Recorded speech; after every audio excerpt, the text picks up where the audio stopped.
Au fil des années, en fonction des objectifs sur le plan des relations internationales, le monde, dans sa globalité, est confronté à divers types de menaces. Rupture d'accords, alliances fragilisées, affaiblissement des démocraties libérales, basculement géoéconomique vers les pays émergents, poussée des nationalismes populaires largement spontanés mais qui sont assimilés à des politiques conservatrices ou réactionnaires. Il y a également les risques écologiques. L'ordre mondial renvoie mécaniquement à la mise en place des puissances hégémoniques qui cachent plus ou moins leurs ambitions. Par conséquent, la société est traversée par des tensions, des évolutions qui se répercutent sur le système juridique. Le droit international se trouve modifié au gré parfois des rapports de force entre les États.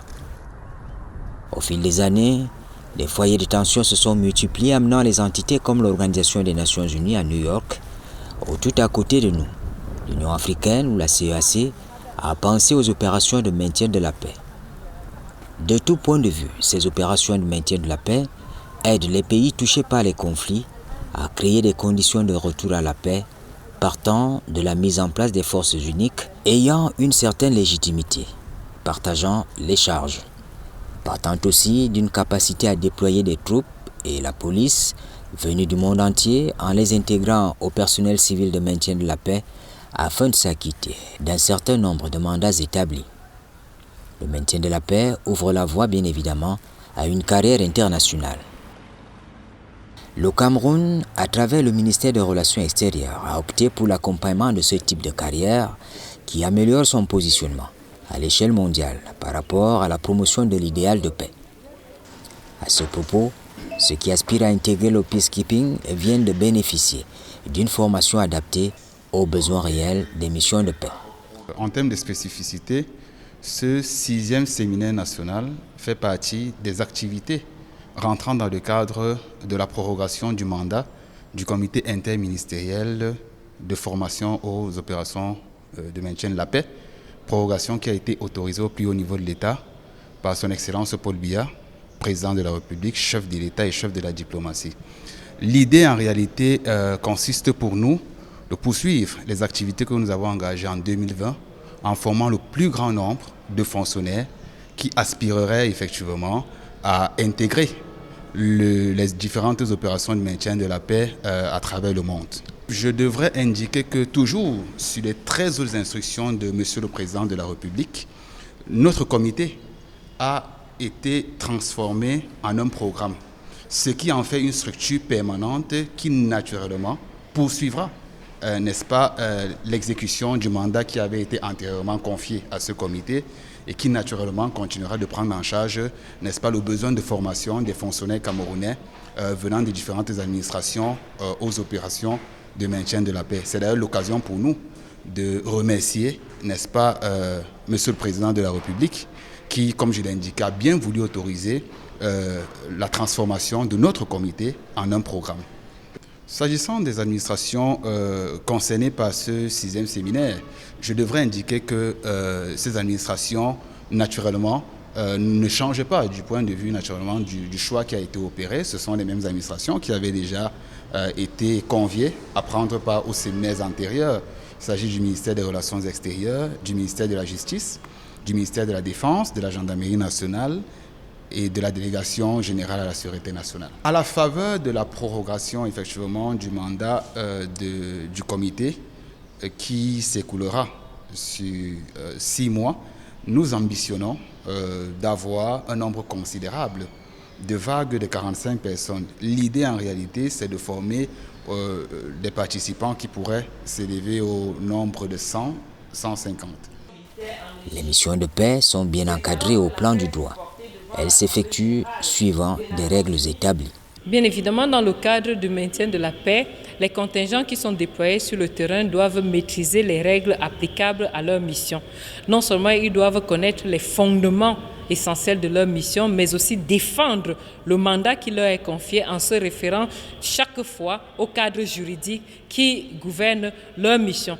Donc ils sont à la fois soumis aux règles générales applicables aux opérations de maintien de la paix, mais aussi aux règles spécifiques régissant chaque mission de maintien de la paix dans le cadre spécifique.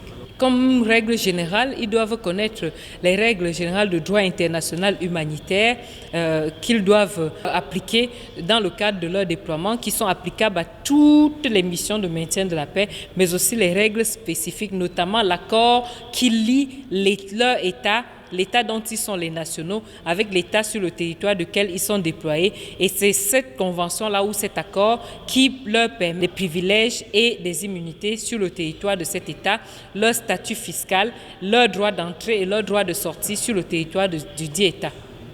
L'organisation mise en place pour les administrations camerounaises dans le cadre de cette session offre de réelles possibilités d'évolution aux futurs candidats. Il leur est proposé des ateliers consacrés à l'organisation des carrières et activités de perfectionnement, tous fondés sur le renforcement de compétences. Il s'agissait essentiellement de donner le viatique aux apprenants qui ont déjà un soubassement intellectuel et professionnel requis et recherché par les organisations internationales, notamment l'Organisation des Nations Unies, la CEAC et l'Union africaine. Alors, il est question de leur donner le canevas du processus de recrutement de personnel dans les opérations de maintien de la paix. Il était question d'abord de donner la directive juridique des opérations de maintien de la paix. Ensuite, de leur donner le protocole sur le fonctionnaire international avec toutes les catégories requises à chaque étape. Et en fait, de leur montrer comment pouvoir remplir un CV.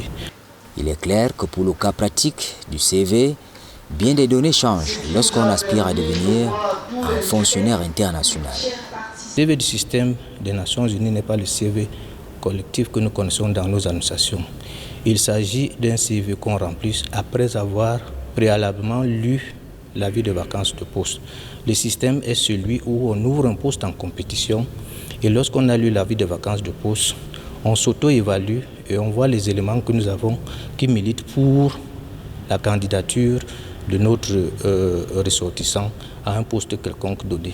Il s'agissait donc de remplir le CV et surtout de passer à la phase pratique préparatoire lorsqu'on a été retenu par le processus de recrutement et de shortlisting, comment préparer l'entretien de sélection. C'est généralement un entretien de sélection qui dure entre 45 minutes et 2 heures en tenant compte de la valeur du poste à occuper.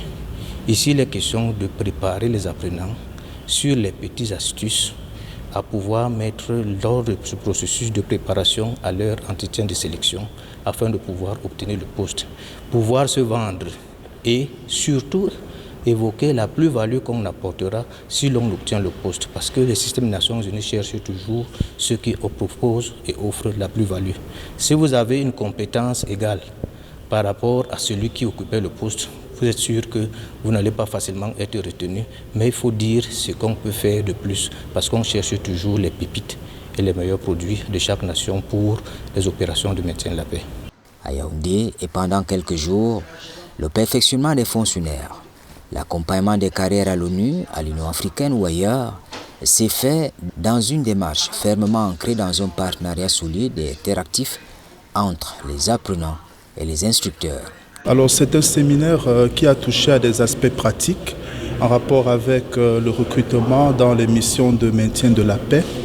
Nous avons appris des enseignements qui ont touché à différents domaines, déjà des enseignements théoriques, qui nous ont montré par exemple comment remplir un formulaire, comment remplir un CV pour postuler, notamment dans les missions de maintien, mais également comment passer une interview dans le cas où nous sommes sélectionnés.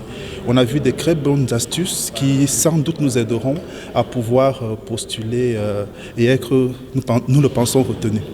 Concernant le thème sur le recrutement au sein des Nations Unies, j'ai beaucoup appris en ce qui concerne le processus de recrutement, plus précisément la manière de remplir un CV, la manière de répondre à une interview. Oui, donc j'ai beaucoup appris et c'était très enrichissant. Nous espérons de ce séminaire une maîtrise plus efficiente du cadre juridique des opérations de paix en général et des opérations de maintien de paix en particulier, et un renforcement de nos capacités dans la candidature au recrutement dans les missions et les opérations de maintien de la paix. Nous avons été édifiés sur le fameux cadre juridique des opérations de maintien de la paix de première, deuxième et troisième génération et sur le mode même d'intervention de ces missions sur le plan juridique et leur encadrement en général.